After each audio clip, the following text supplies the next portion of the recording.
All right, hopefully everyone can hear me. If you can put it into the chat box. This is Tim Turner, Torrid Technologies, and we're doing another Turbocharge Your Practice webinar. And here's our agenda. Actually, I don't have a pick of the day for today. We're going to go into news, and most of you have heard this before about our web version of RetirementView that you can use for lead generation. We do have some agents and advisors sending direct mail to get people there, some sending email, some doing other digital marketing, and we've got most of the kinks worked out and everything, and it seems to be working pretty good. The next thing is we're coming out with an RIA advisory platform, and we did a demo of this a while back if anyone's interested.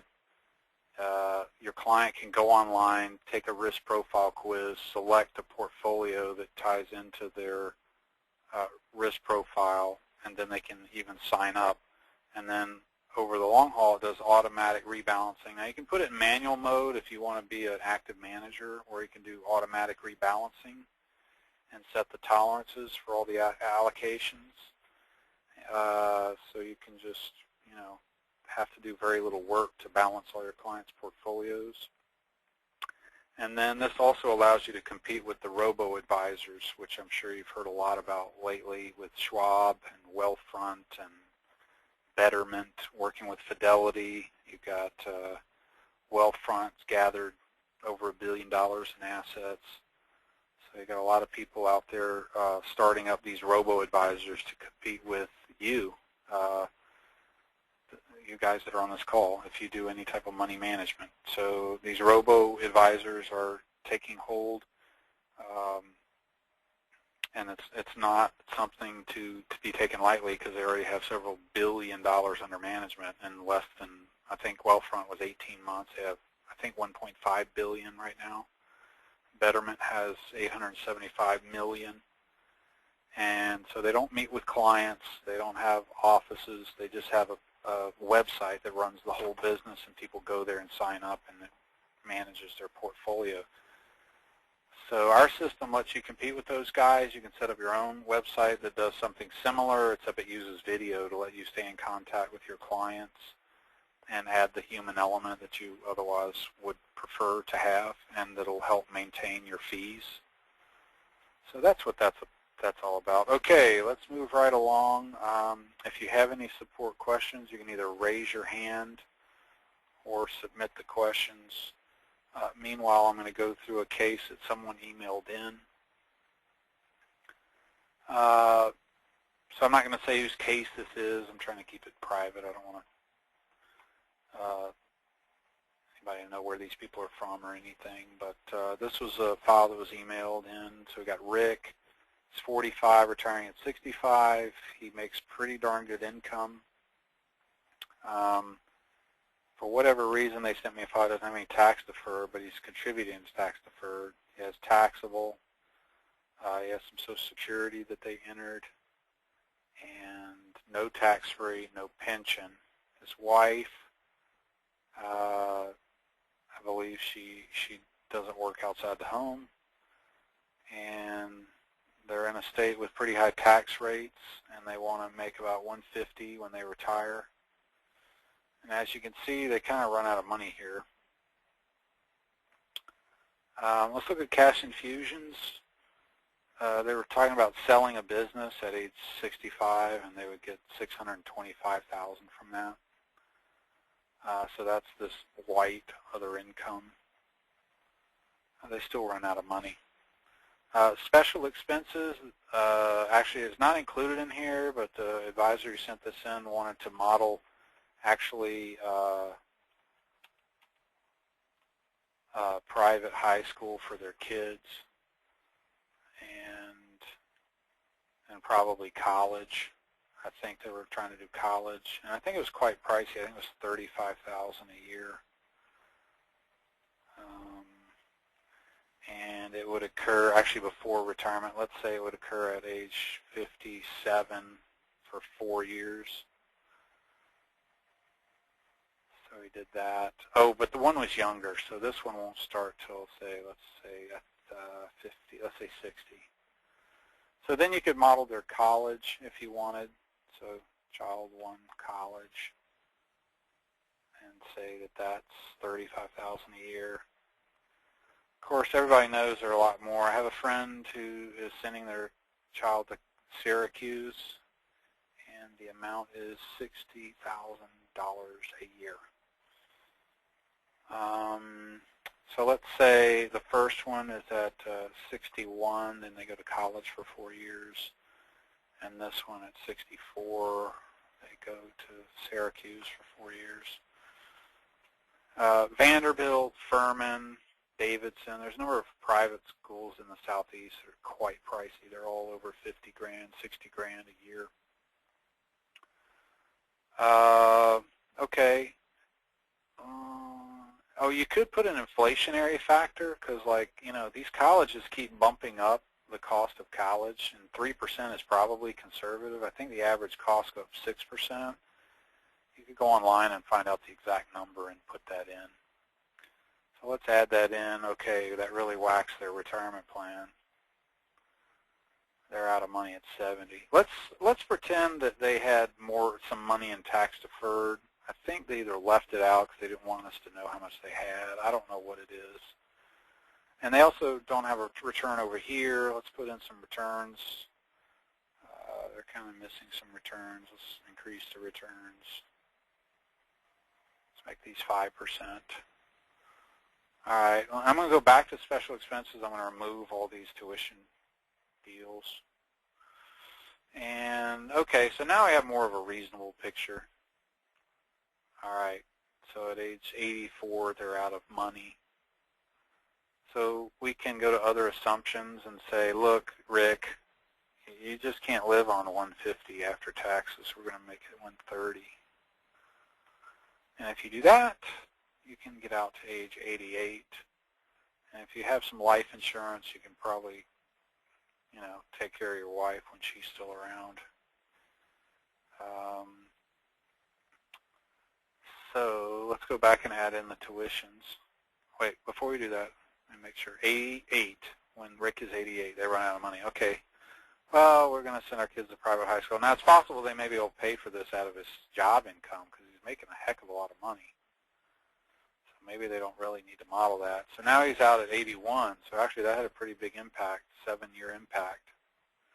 So we were running out at 88. Now we're out at 81. Well, Rick decides, yeah, I'll pay for the private high school out of my income. Okay, now we're out at 84, but I do want to pay for college, so we left that in there.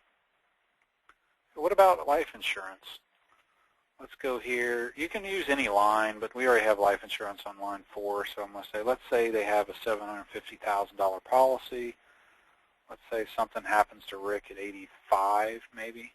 So that's a one-time life insurance infusion. All right, so that doesn't really get them very far because their expenses are so high at that point, and we didn't inflate the benefit. So, like, yeah, if you have a life insurance policy giving you an exact amount and you don't use it for another 10, 20 years, it's worth a lot less than you think it is.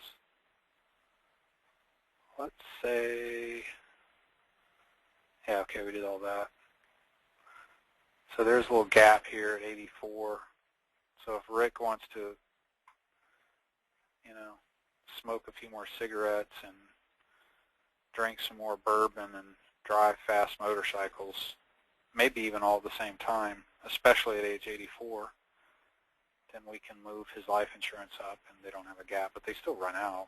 Even his wife is not doing too great there. Now, granted, their expenses are so high that I'd probably model it down, maybe even, let's try a 2% inflation rate.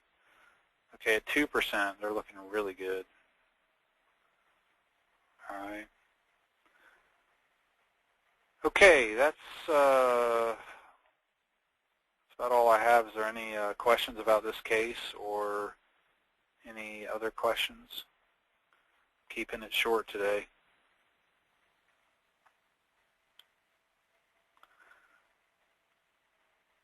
Okay,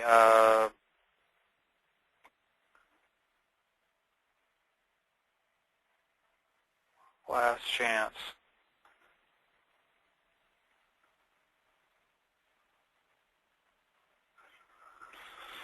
All right, so just in this little case here, we have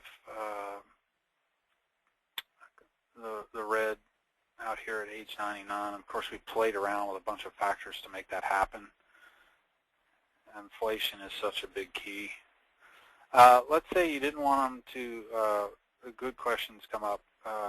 Let's say we didn't want to give them 130 at 2.5%, which when they retire is 230. It's quite a lot of money. So we can lower it here. We can change the inflation rate. You can also model retirement in periods. So I'm going to do that right now. So temporarily the plan is going to blow up because I'm going to set the income goal to 0. And the program doesn't really know how to handle that. But I'm going to say the first 5 years of retirement, they need $130,000. And let's say there's only a 2% inflation. They're retiring at 65. That's 5 years, 2% inflation. Then we go with the second 5 years. Let's say they're not going to travel as much, so they're down to $115,000. They're going to forgo the big vacation to Italy every year after they're 70. They can't walk up the stairs anymore. Okay, then we go rest of life. And let's say we knock them down to 90,000. We'll still use the 2% inflation, and I'll just put a big number here, like 40. All right, so we modeled their life in periods as far as their expenses go, at least their retirement, using only 3 lines. So there's 3 periods. And you'll see the 3 periods. You see that now they don't run out of money because we've tapered their expenses significantly over time.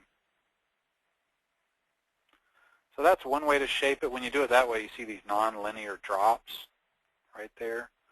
What if I wanted to shape it exactly? Watch this little neat trick. This is a super advanced trick. I roll over this. I see that their goal expense is 209,097. Now watch this. I'm going to go to the second 5 years, and I'm going to go 209,057. But I'm not going to inflate it beforehand. I'm going to step into age 70 at 209,057. And then I'm only going to inflate it by 1.5%. Okay, so right in here you see that it kind of keeps it level, and then it just has a little bit inflation right there. So that's more of a linear tapering. So we can do the third period too. Now we're at 221,885. So I'm going to go 221,885, and then I'm going to take away this growth rate. So it steps into age 75 with 221,885. Let's say we only do a 1% inflation. And I'm not saying you should do these inflation rates. I'm just showing you examples. You know, we don't know what inflation is going to do in the future. So now you see how it's more tapered. You don't see those disjoint drops. But notice that they don't have any red. Now granted, we tapered pretty harshly, and we also tapered off the inflation. So let's see if we can break it a little bit. Let's go back up to the 3% inflation, 2.5, and let's go 1.5 after that. Okay, so we've got a little bit of nonlinear. Oh, we have nonlinear in this because we changed the numbers. That's what it is. So 264, 263. So then we have to go in here and go 264, 263. So it's a little bit manual to do that, but it doesn't take a huge amount of time. 291, 697. 291, 697. Okay, so now we got it tapered, but they do run out of money. So we increase their inflation a little bit. It's a little more tapered. Don't have those nonlinear drops. Not often someone goes from one year to the next with a big precipitous expense drop unless they've like paid off their mortgage or they've downsized in some way. or maybe one of the spouses passed away and their expenses dropped.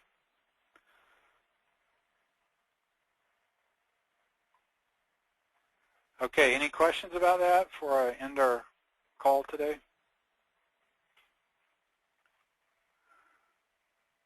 All right, well, I hope you found that useful. If you have any questions, you can always email us, support@torrid-tech.com. And if you have any interest in our advisory platform or the web RetirementView, feel free to call me, 770-579-6224. Other than that, have a blessed day and happy planning. We'll talk to you again soon. See ya. Bye.